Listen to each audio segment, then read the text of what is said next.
And this morning we are testing a Gottlieb Spiderman board pair, the MPU and the driver board.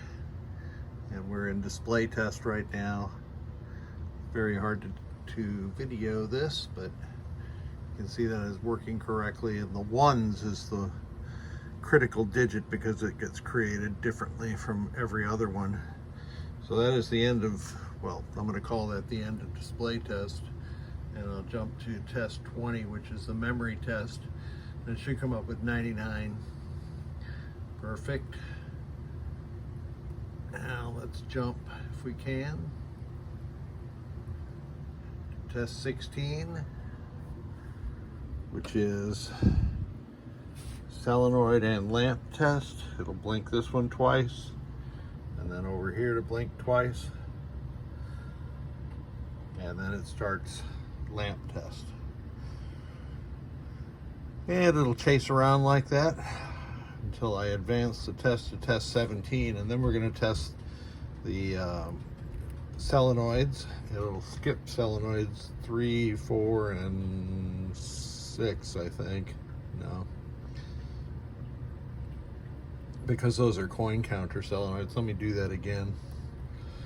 1, 2, 5, 6, 8, 9. So 3, 4, and 7 get skipped on Spiderman. And the next test is switch test.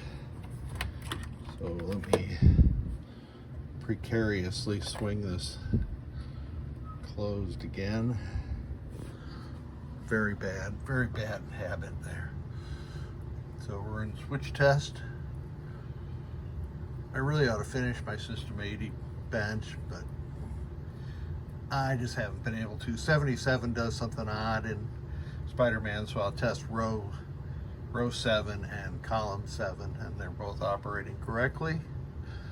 So this board pair is good to go. The driver board had a burnt 9.1 ohm resistor here. This 2N3055 was blown, and the pre-driver MPSU45 was blown, so I've taken care of all that. CPU board is one of the original Spiderman boards, so it's a dual ROM configuration. It works. I'm going to leave it like that. That's the way my Spiderman is, which you can see right behind there. It had some corrosion in this whole southwest quadrant, so the clock circuit ICs, a 7404 and a 7474, were replaced. All these resistors, the crystal was replaced, these resistors, this dip switch block, the microprocessor, the 6502 is new. Everything up through here is new, including these 3K resistors way up there. So it was a little extra effort, but we have saved this venerable System 80 MPU board. I have implemented the slam switch defeat modification right there, so she is good to go. Thank you so much.